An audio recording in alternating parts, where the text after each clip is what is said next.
So now, guys, I want to tell you a little bit of a story. I'm going to relate it back to the point of the story, and hopefully those who watch are going to learn a lesson. So a long time ago, now this is way back when I'm starting an entrepreneurship and I don't know what I'm doing, and I'm not making much money, but I'm bloody trying, right? So I had part-time jobs, various part-time jobs throughout my journey while I'm being an entrepreneur. And I'm going to relate specifically to a wonderful job I had in Mod Pizza. This place was amazing. You could have whatever toppings you wanted on a pizza for about $10, unlimited toppings. All right? I used to go there, I used to stack meat. They're like, we can't cook all of this. I said, I don't care, give me more, right? And then they were hiring. I was like, you know what, might as well. I enjoy the place. And I started working in Mod Pizza. So technically I'm a chef. Now, when it came to working in this place, very soon after, I was there for about 2 to 3 weeks. They were looking for managers. Now, when it came to the managers, they were saying, look, you have to have been with us for a while, 6 months, give or take. And I had been there for 2 months. And now granted, I didn't really give a shit about growing in the company. So I didn't really care. However, 2 of the higher members in the company, or like in that location, they had said to me, you should apply for it. You likely won't get it, but you should apply for it. Now, why are the managers and the higher ups in that location telling me to apply? It's because of how I am as an individual. And it's not that I'm a good chef. Honestly, I'm not a good chef. You don't eat my food. It's because of how I held myself in every single thing that I did. It was just pure focus. Now, I'm not saying I was flipping pizzas super cool. I'm saying when it was my turn to clean the toilets, were they clean? They were sparkling. When I went to the toilets and it was my duty to clean the toilets, I scrub-a-dub-a-dub. My mindset was, as I looked at it, I said, this is going to be the best toilet cleaning anyone's ever seen. People are going to look at this and they're going to understand that no one can clean a toilet as good as me. They're going to be disgusted by this toilet or this or think they're too good. I'm going to show them how good I am. And I did this like for every part of the business. I'm looking retrospectively. Every single thing I did in that workplace, I did to the best of my potential. Right? Now granted, it wasn't a very difficult job, but everything I did was excellent.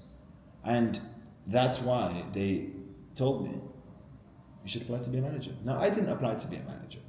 I'm going to give you another example of a job interview, right? Where for this job, by this point, business was going well. I was making anywhere between 6 to 10,000 a month, right? Now at the right, wonderful age, it was great. I think I was early 20s, right? And I didn't know how to make juice, so I tried to make juice. I was like, juice is easy to make, right? Tried to make some juice, and oh my goodness, juice is not easy to make. If you add the wrong juices to your juice, the wrong fruits to your juice, it doesn't go well. I'm like, fuck, I don't know how to make juice. And I was like, where do I know that makes good juice?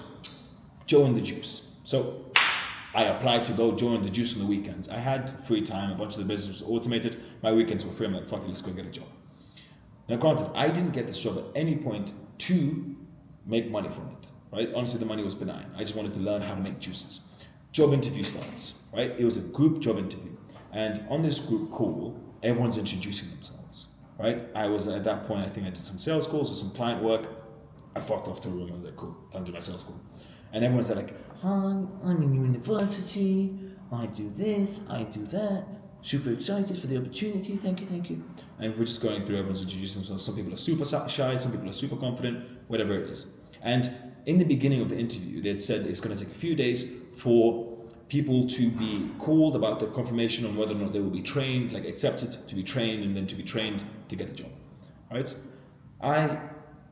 It was my turn to do the interview. I would like to raise my hand and introduce myself. I said, hi, my name is Ismael Aziz. I have a marketing agency. I work with XYZ. I've been doing it, blah, blah, blah. And honestly, I don't want to become a manager. I don't want to grow in the company. I just want one thing. I want to be your number one juicer. Then I went on a spiel on how I want to be the best at making juice at Joe and the Juice. I want to know every juice, every recipe, so on and so forth. That's all I cared about, right? I was swiftly called after that interview, right? And they said, what's your availability?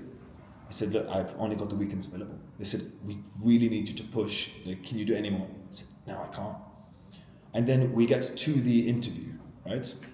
And you have, part of this I was a bit cheeky, right? You have to be smart. So now we're at the training part, not the interview, the training. When it came to the training, right, this was amazing. Joe and the Juice, amazing training.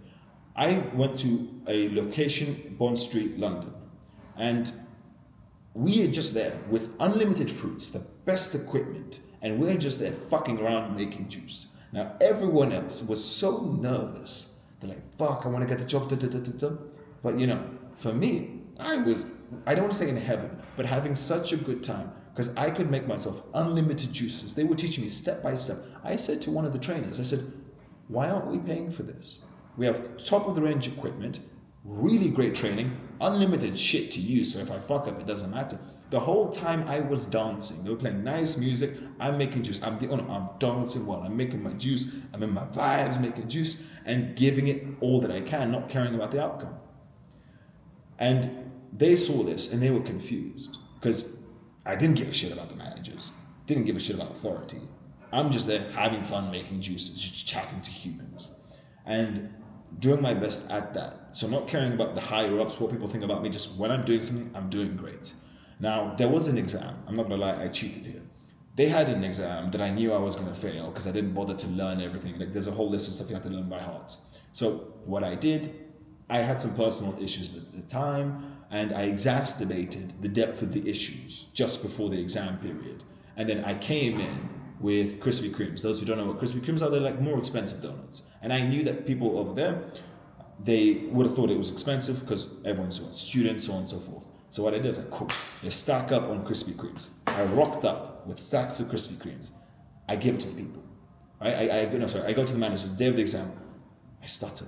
They're like, Ismael, why are you here? You've got personal issues. I said, I know, but like, I really want to push myself, and I know that everyone is going to be nervous today because it's a very big day, because it's our exams to see if we get the job. So I decided to like buy everyone Krispy Kremes just to make them feel better.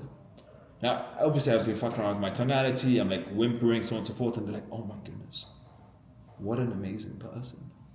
Yes, now granted I did buy everyone Krispy Kremes, but those Krispy Kremes allowed me to bypass the test.